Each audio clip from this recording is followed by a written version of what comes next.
One too many times. When I was younger, especially throughout middle school, I dealt with bullying and toxicity constantly. This situation happened when I was in 7th grade. During that time I was progressively bullied by a group of kids I would call the Goonies.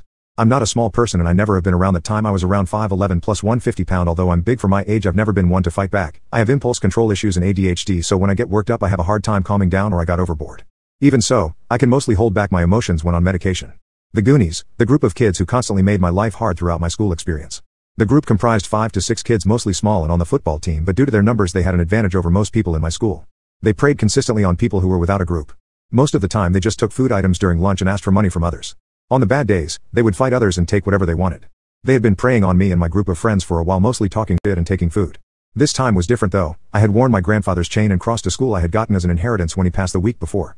When I tell you it meant a lot to me, it did. My grandfather was my pride and joy. We had the best relationship as my father was mostly out of town working. He has never been in the best health, but he got lung cancer a few months before and passed on. The chain was all I had besides some model train sets and a ukulele. That day I wore my chain to remove some of the grief I was feeling from his passing to make it through the day. My friends knew about the passing and were trying to comfort me throughout the day. But the one class I don't have with them was gym, and in our school, we are required to remove jewelry before class. That part was uneventful. The problem was when I went back into the locker room. All of the goons had gym the period after and I would see them as I was in the locker room. As I walked in and took my chain out of my locker, one of them took notice and immediately asked what I had in my hand. I, of course, wanting not to cause problems, said nothing important. I went to the bathroom to put it on, and when I walked out all of them were waiting for me. They started to tell me to give them what was around my neck.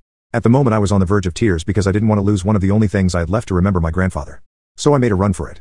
They blocked the door and started punching and kicking me. I didn't want to cause a fight because I knew it would get out of hand, and I up until then had a perfect school record.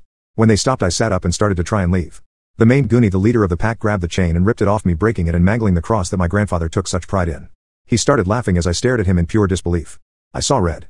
I lost it and started pummeling the main kid, grabbing him by his collar and smashing his head over and over again into the concrete while his friends watched, screaming to stop trying to pry me away. The gym teacher heard all of the commotion. I don't know how he didn't hear me getting jumped before, and came in running, yanking me away from the main goon and locking me in his office. He called the nurse and an ambulance, and he was freaking out. I got suspended for 3 months only due to cameras in the hall that could see into the window of the door. I witnessed them jumping me.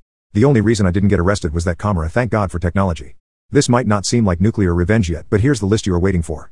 Injuries: fractured skull, broken nose, broken jaw, 8 lost teeth, and severe brain damage. He was out for 4 months with some time in hospital. He didn't make it back onto the football team due to the fear his head would hit him. His grades also took a hit and he had to repeat 2 years. My group on the other hand has been free from bullying ever since.